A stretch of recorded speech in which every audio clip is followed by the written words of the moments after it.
YouTuber Amberlynn Reid, who's known mainly as being an obese woman on a never-ending weight loss journey, is easily one of the most talked about people on this platform. There are dozens of channels who regularly or solely make compilation, reaction, or commentary videos about her. She has multiple subreddits dedicated to discussing every little thing she does, and even has one of the top 10 most viewed threads on the popular forum for talking about, or more accurately bullying, internet figures called Kiwi Farms. For only having 200,000 subscribers, the amount of online discussion about her is incredible. Much more than most creators with millions of subs. And every YouTuber has a community of supporters, but very few have enough haters to create an entire community around criticizing and hating on them. For Amberlynn, this community is called the Hater Nation, spelled Haydur. So how did this happen? Why Amber of all people? And what is it about her that makes her so interesting to people who don't even like her? So that's what we're going to be talking about in this video. If you're already pretty familiar with Amber and you just want to hear my perspective on the obsession with her, check out the chapters of the video because I know a lot of other people already know all of the reasons and things she's done to get so much criticism and hate, but since I've never talked about her on my channel, I feel like it's kind of necessary to start out just explaining how she became problematic. What things has she done and continue to do that make her so disliked? I'm also going to be making a part 2 to this video looking at the toxicity, hypocrisy, and overall problematic nature of the Hater Nation, specifically at some of the people who make YouTube videos about her. I already have the script for that all written up, so I'll just have to film and edit it after I do this one, and I'll probably put it up in about 2 weeks. So other than that, I just want to give a quick trigger warning. I will be briefly talking about eating disorders, specifically binge eating disorder. I won't be going into any sort of depth, it'll just be kind of brought up and mentioned. Also, I'm not going to be like patrolling the comments or anything, but if I do see anything that's fat shaming or body shaming in general, like calling Amberlynn a whale or hamber, I will be deleting it. Like, that's not what this video or my channel is about at all. So with that, let's get into it. So for the few of you who may not know Amber, who is she? Amberlynn Reid started her YouTube channel in 2013 when she was 22. Her intention was to document her weight loss journey, starting at 368 pounds. Since then, she's posted over 2,200 videos, made hundreds of thousands of dollars, done dozens of diets, moved from Virginia to Florida to Kentucky, been in 4 public-ish relationships, and reached her highest weight of 572 pounds, though she's currently just under 500 and is now 31 years old. Her channel grew very slowly for the first couple years when she was really just doing vlogs, until she started doing mukbangs, which are like eating shows, and also kind of just capitalizing off of the shock that her size can cause for some people. She did this through showing full body shots in thumbnails and titling videos, things like eating in public as a fat girl and I'm 24 and weigh over 400 pounds. On the surface, Amberlynn is just a woman who's sharing her struggle with diet and weight on YouTube, but who gets a ton of unnecessary hate from fatphobic people. But the longer you follow her, the more you realize that while that may be partially true, she's also someone who has admitted to trolling for views, admitted to lying about many things, lied about many other things that she's never admitted to, has done some really shady stuff, and overall just doesn't treat people or animals very well. Knowing about these things is critical to understanding why so many people love to watch her despite not liking her at all. You could call it hate watching, but there are a lot of people in Hater Nation that don't actually hate her. They just find her unintentionally funny or irritating or annoying, etc. There are a lot of things that have stirred up drama and created intrigue about her, so we're going to start out with the things that kind of reflect poorly on her character, and then I'll also talk about things after that that just make her kind of what's called a lolcow, which is somebody who basically, like, you laugh at them even though they're not trying to make you laugh or trying to be intentionally funny. This video is not going to cover every single controversy that she's ever been in because there are a lot of them. A lot of them are very minor, in my opinion, too. There's As you will see between this video and the next one, there's a lot of nitpicking in the hater nation community. Every little thing that she does could create a controversy, but I'm going to talk about some of the bigger ones just very briefly so we can go over a lot of them.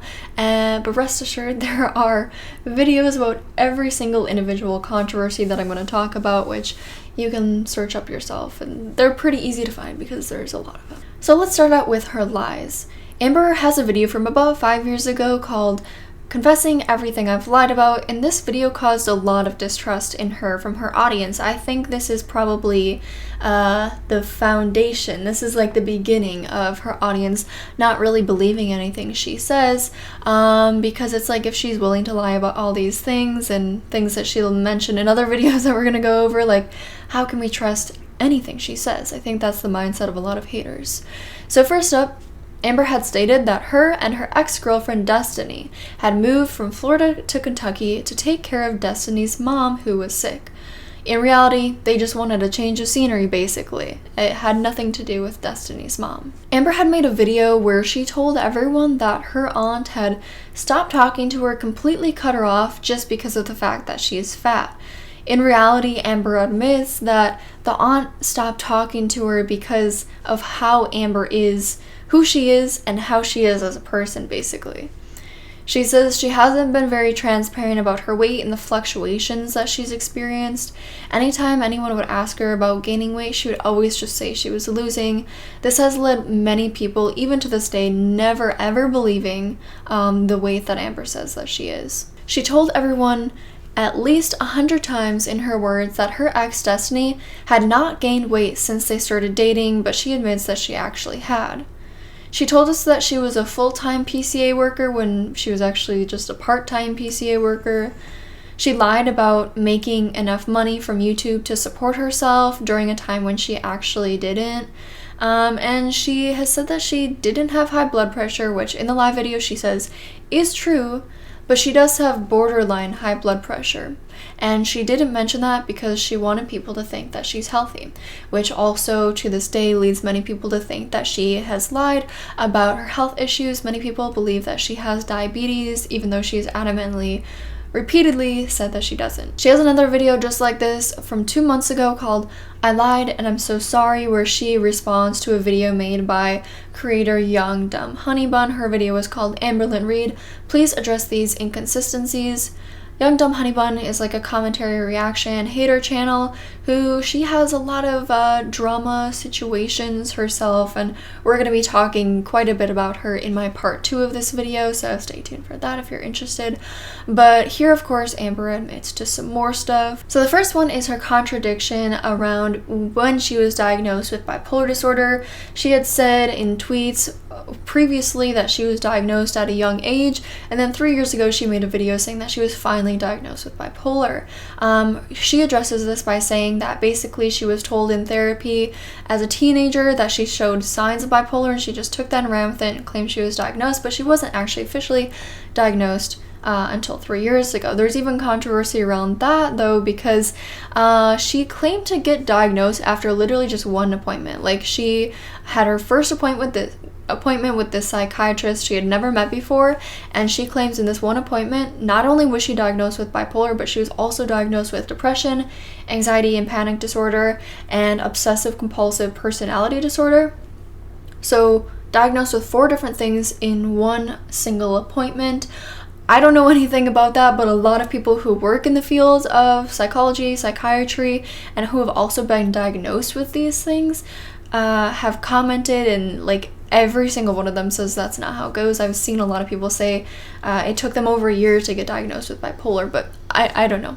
I don't know if she's lying about that. She once visited this weight loss doctor and claimed that he told her she needed weight loss surgery, and also that he didn't think weight loss surgery was right for her. She addresses this by saying that the doctor did tell her both of those things. He basically said that she should get weight loss surgery, but she would lose weight faster if she didn't get weight loss surgery. So he didn't think it was a good fit for her, but she says she was even confused about this. I don't know. Doesn't make any sense. Some of the things though that Young Dumb Honey Bun claims to be lies or inconsistencies are I don't think they are, or they're just lacking evidence, so I'm not going to go over everything from that video. There's one video clip where Amberlynn says that every time she sees a doctor, they never mention her weight, but then there's another where she says that a doctor told her, she was like, you're healthy, but you are obese. And another where a different doctor said there were complications because of her weight, and if she doesn't do something about it now, she won't have much longer. She claims this was just a misremembrance and she had forgotten that these doctors had said that.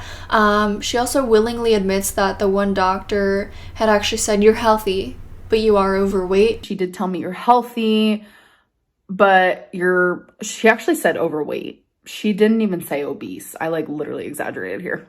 Of course I did, am I right? Which kind of implies that exaggerating is like a common thing for her to do, especially because later in that same video, she says that in the past she would exaggerate things to make them seem better. She admits that she lied about who bought her engagement rings when she was engaged to her ex, Becky.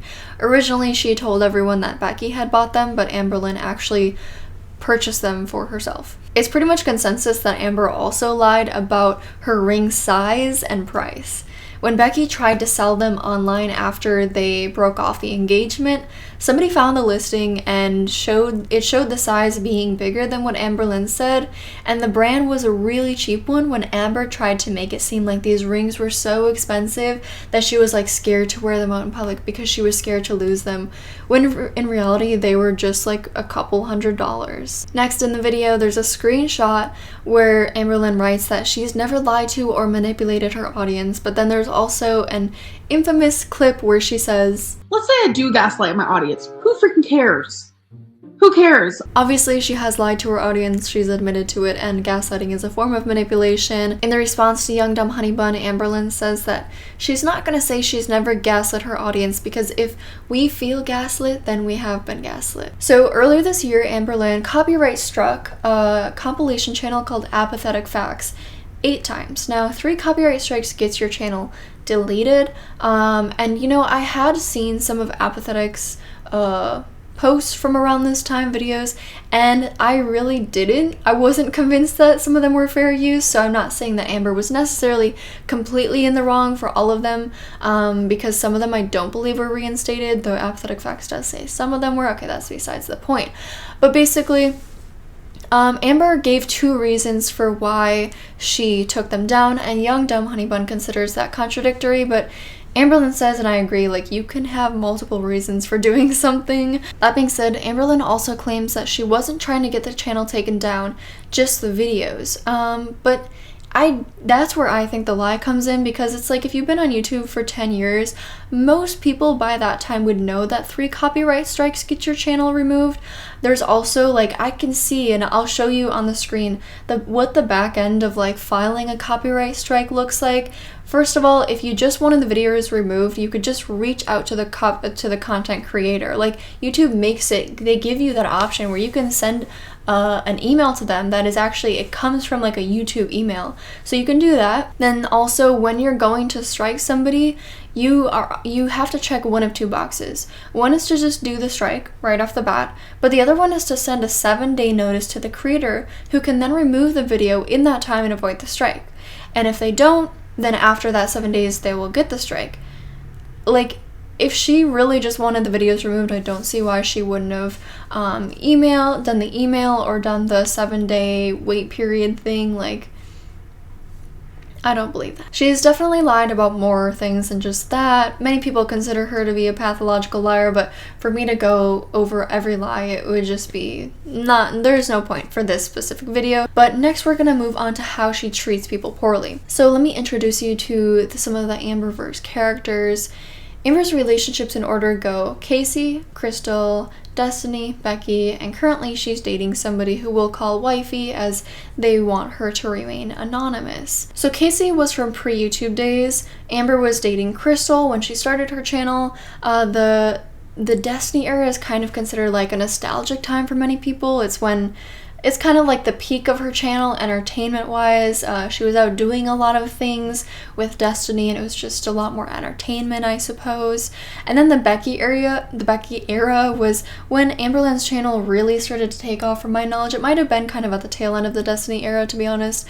But she was with each of these people for about 2 to 4 years approximately, except Wifey, who she just met a year ago. So Amber and Casey dated over 10 years ago, and Casey's a trans man who was not really out at the time when they dated, or he did like try to come out to Amber, but I guess it didn't go too well. But now whenever Amber would talk about him in videos, she would never even attempt to use the right pronouns. She would always use his dead name. It's one thing, you know, to mess it up and correct yourself, but like she was intentionally doing it. Though now I think she does refer to him with the correct name and pronouns. I have seen it happen at least once, so that's all I can judge based off of. With Casey, there also was, I mean, not even drama, but I don't know what you call it, controversy around alleged abuse and SA from both people going both ways, but I don't think it's my place to speculate on that personally, so I'm not going to talk about it. When Amber and Becky got together, it was just very shortly after she had broken up with Destiny, but she still remained friends with her. So Amber and Becky would go on double dates with Destiny and her new girlfriend Dana all the time. Years later though, Amber admitted that she was still in love with Destiny 2 years into her relationship with Becky, which is pretty sad because Amber also claims that she was never in love with Becky for their entire like 4-year relationship. She would literally just go and hang out with somebody that she was still in love with while dating someone new. So Becky's mom passed away when Becky and Amber were together, and after they broke up, Becky mentioned how due to the breakup, she was finally going to be able to mourn the loss of her mother, which made people think that Amber, in some way or another, wasn't giving Becky the support and the space to do that while they were together. That's not hard to believe because Amber, you know, she claims to be an empath, but she often does not seem very considerate of other people. When Becky and Amber went to go pick out tombstones for Becky's mom, Amber didn't even go in with her. She just sat in the car making fun little TikToks. There's also a huge kind of scandal around this GoFundMe that Amber and Becky promoted in a video for her mom before she passed away, but I'm not going to go over that in this video. There's tons of other videos that talk about it. Amber has admitted that she bashed Becky after the breakup. She was very mean to Becky, both to her face in live streams and just behind her back in videos and in Q&As, and everywhere that she could have posted anything about Becky, she was saying mean stuff about her. On her Q&A app a couple months ago, someone asked her to spill some tea about people anonymously, and she said, "Person 3, not actually losing weight because they're trying, but losing weight because they don't have much money to spend on food." Which, it's a bit weird to consider somebody dealing with food insecurity to be like tea, or to want to share about it in a gossipy way, as if to like invalidate their weight loss, probably to feel better about her own lack of weight loss, especially when she is very upfront. You can just tell by the way that she lives that she has a lot of money, and if there's somebody that she knew that's dealing with food insecurity, she could help that person out, but she chooses not to. Many people also feel like she treats her animals poorly. So she used to have a dog named Monkey that was overweight. Her current dog Twinkie is overweight. There's a video of her carelessly and goofily dropping a kitten over her shoulder as if it's funny. A lot of people had a problem with that. People speculate that she purposely let Destiny's cat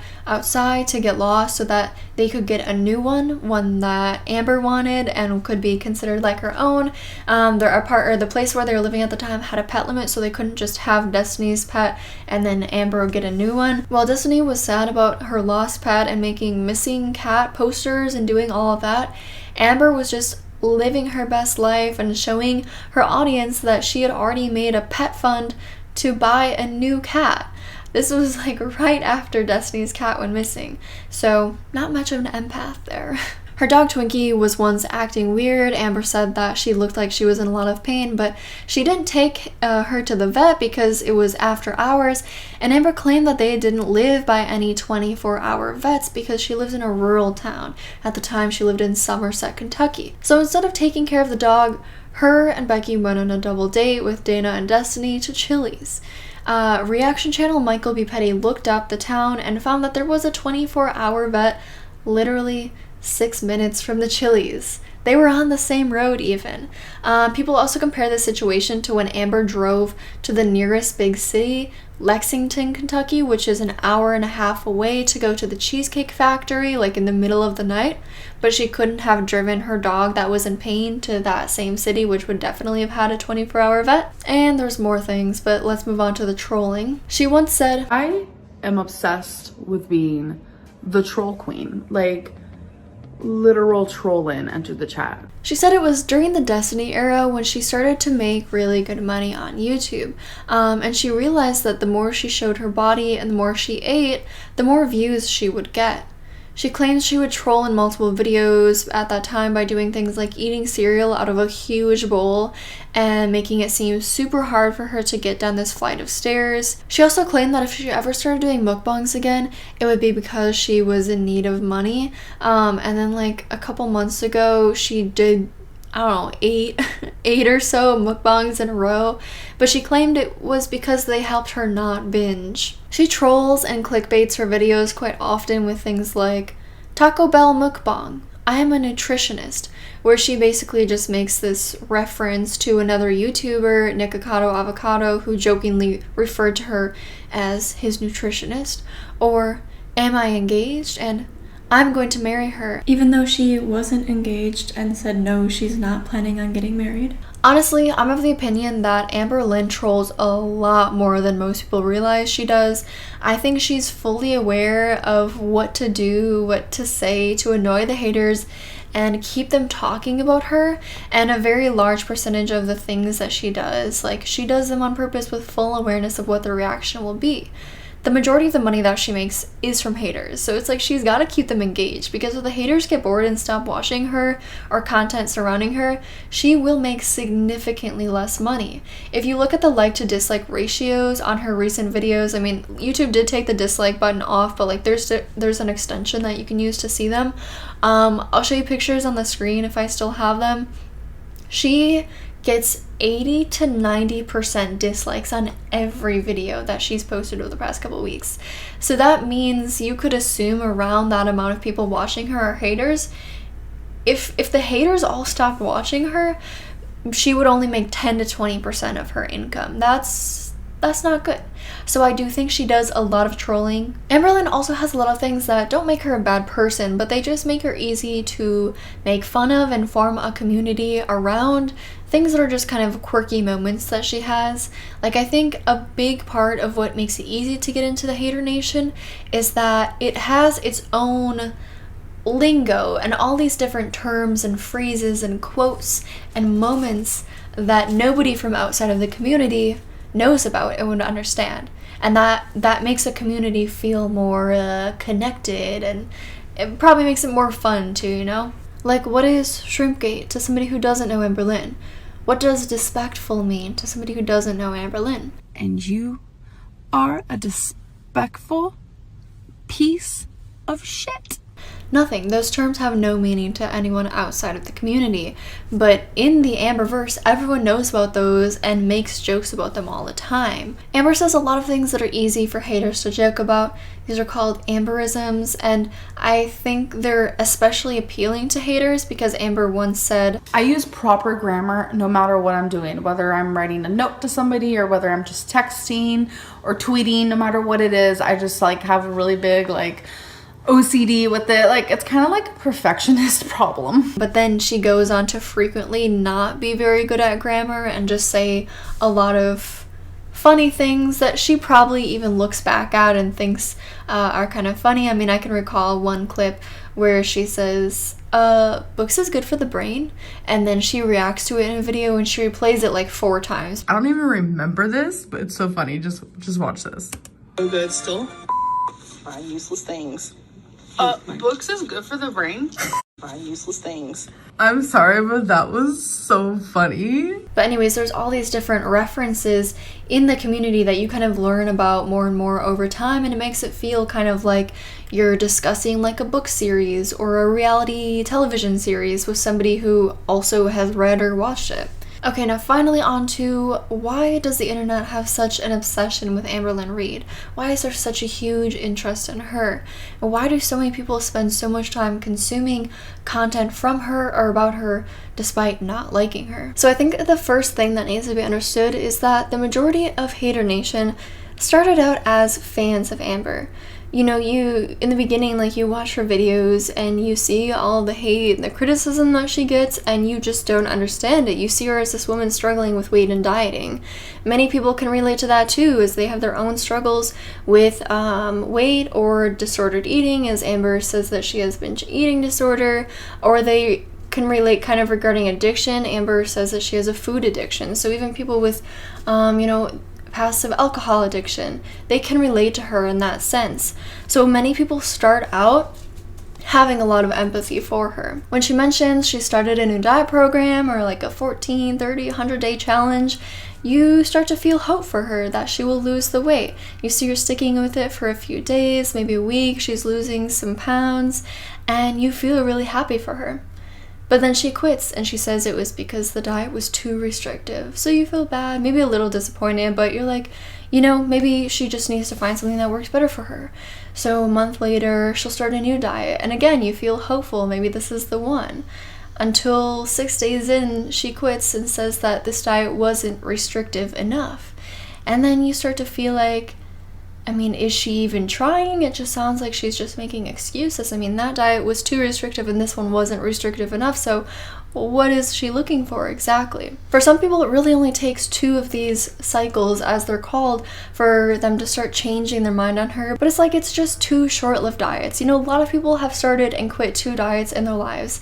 And you guys have to realize, like, she's not going to be perfect. She's not going to change overnight.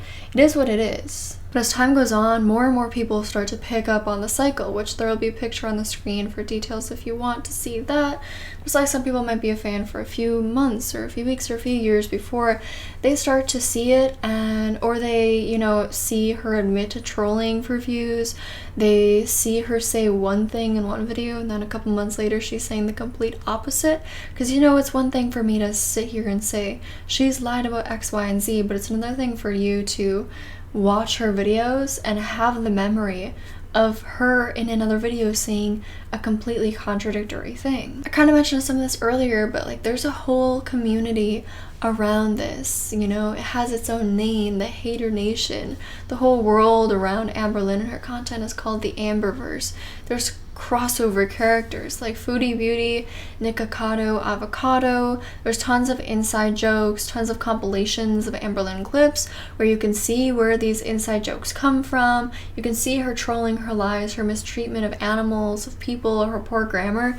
You don't have to be there from the beginning to understand these things. There's so much content out there for people to get into and watch, and I think that just makes it a lot easier. There's documentary style videos made summarizing her entire life on YouTube. She's made thousands of videos. So you have like Mr. Snowflake series on her, for example.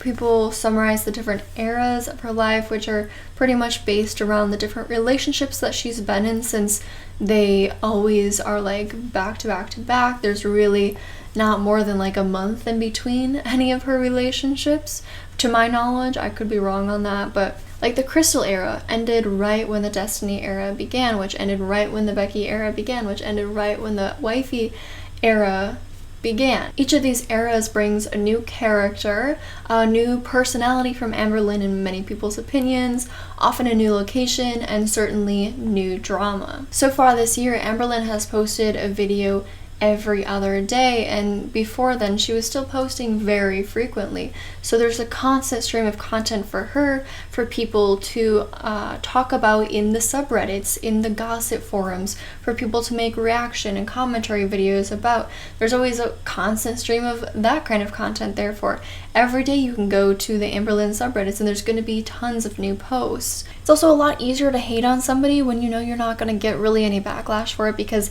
the majority of people hold the same opinion as you. If you go to the top comments of any of Amberlynn's videos, for the most part, it is mainly comments from haters. Not necessarily that all the comments are hateful, you know, it's just they're haters, H-A-Y-D-U-R, that's what they're called. But yeah, so it's like there's just not enough fans that Amberlynn has that they're gonna get that much backlash for it. If Amberlynn does respond, that only really fuels them and like gives Hater Nation more content to talk about, so it's kind of like a bonus if she responds. Another aspect of it is certainly that for some, but not all, just seeing someone not doing well, doing poorly, it makes them feel better about themselves. Schadenfreude is what it's called, I think. It brings people joy to watch someone else failing or watch someone being a train wreck. And I think this is partially caused by low self-esteem from my remembrance of what I read. Especially I think in a time where so many people on social media are just trying to show off their lives as much as possible.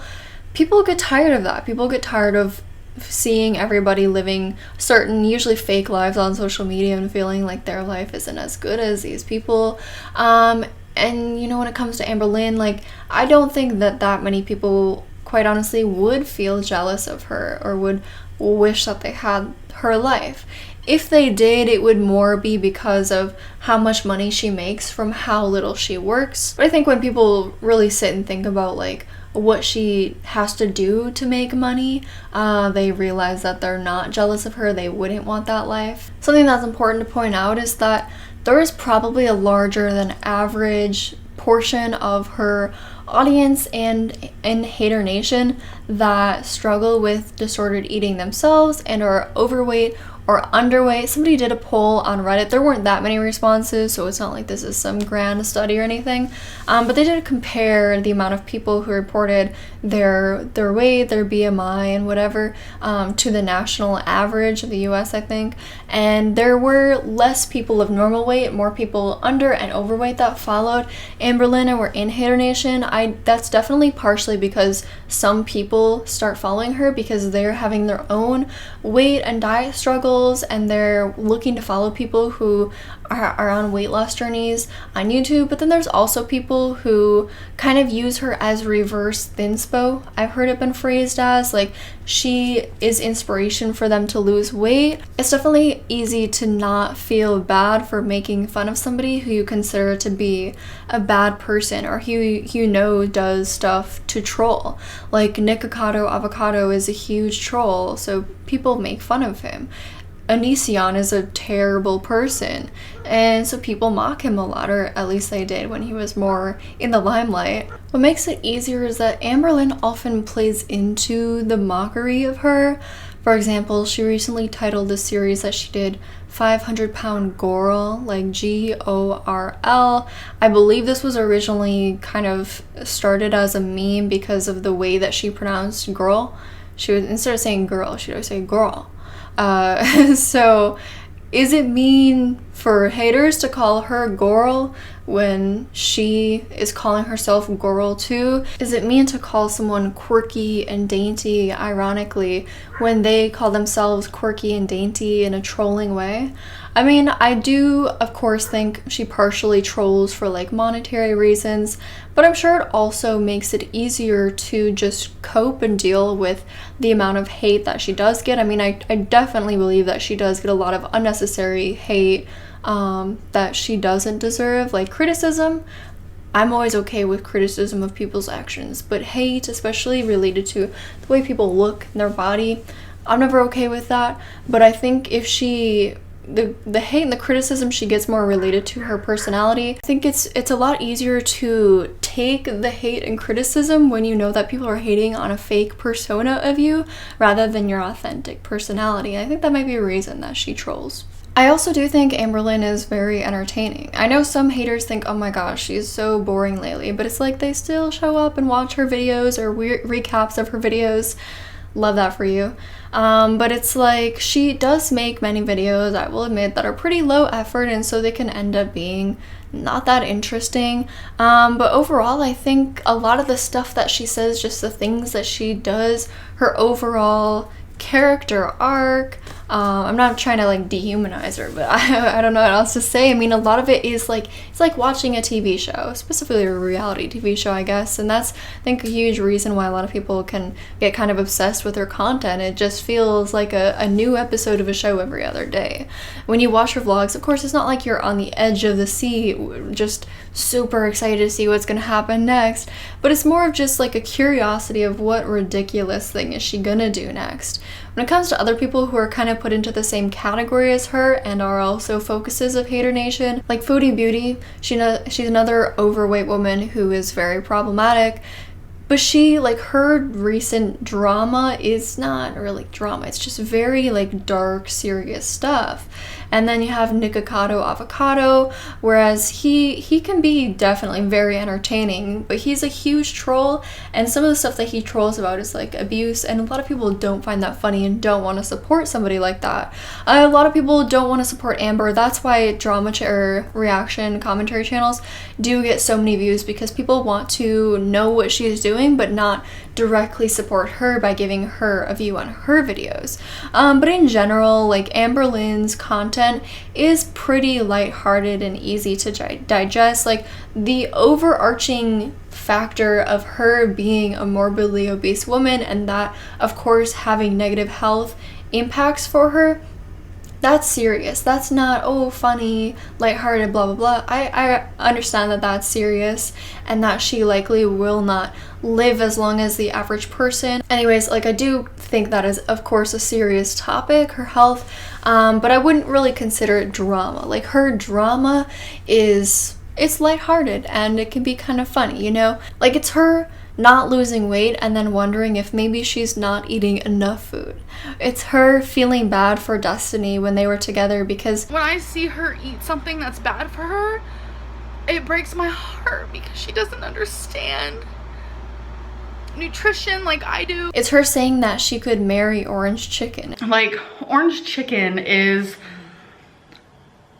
I think, my soulmate. I feel like I could marry Orange Chicken. I would wake up every day and fall in love with it all over again. Which was obviously trolling. It's her riding around Walmart with Destiny in the scooters because she was just wearing the wrong shoes.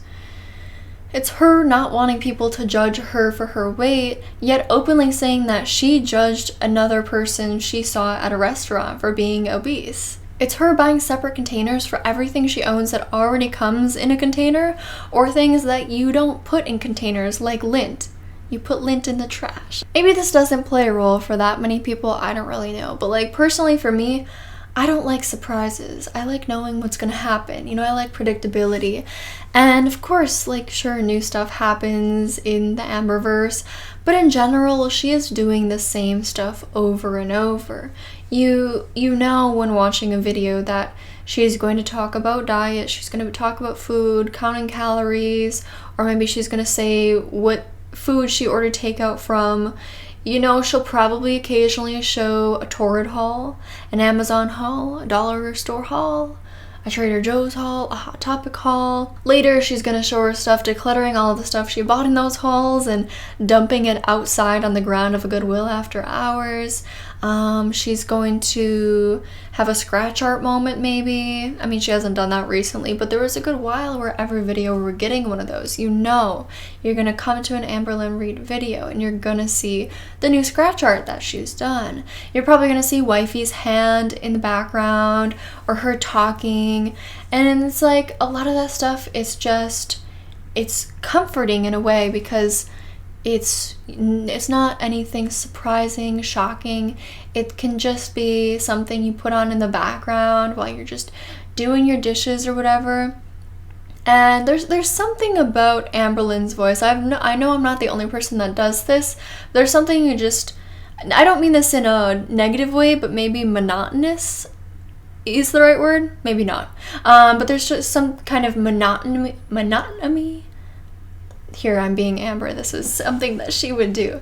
There's just some kind of monotony in her videos that makes it just easy for people to just turn on a video and just go about their days, study, I don't know, cook, and just with a video of her talking in the background, and it's just good for that kind of stuff. I mean, it's just kind of mindless entertainment. It's similar to reality TV, and like I would say that a lot of people, like the types of people who are going to be into Amberlynn are also the types that are going to be into reality TV shows like Real Housewives or The Bachelor or 90 Day Fiancé, you know? But I do think it can go too far. Like some people, they get really angry over the stuff that she does. They get angry over the fact that she's not losing weight. Some people nitpick every dumb little thing that she does that they wouldn't really care if somebody else did it, but because it's Amberlynn, they care. Some people body shame her all the time, shame her for every little thing in her life, the kind of earrings that she wears, the clothes that she wears, the hobbies that she has. Some people dig into her life and dox the people around her, post pictures of them just out living their lives, walking down the sidewalk. People speak about a lot of the shady things that Amberlynn does, but some of them aren't that much better themselves. And so that's what I'm going to talk about in my next video. The hypocrisy and the toxicity of Hater Nation, just the problems with it, focusing on some YouTube creators, but also we'll talk about Reddit and Kiwi Farms a little bit. We'll do a case study at the end of Young Dumb Honey Bun because she has her own community of haters that are like haters of Amberlynn, that like everyone, they started as fans of Amberlynn, they become haters of Amberlynn. Then, while they're haters of Amberlynn, they start as fans of Young Dumb Honey Bun, and they become haters of Young Dumb Honey Bun. So she has her own community. But yeah, stay tuned for that. I also have a Patreon. If you'd like to follow me there, there's a link in the description. It's $3.33 a month for the lowest tier, and I've been posting weekly live streams. I have a Discord, community Discord that you can join, and I post 2 like personal videos, sometimes vlogs a month. So yeah, thank you guys for watching, and please let me know your thoughts down below.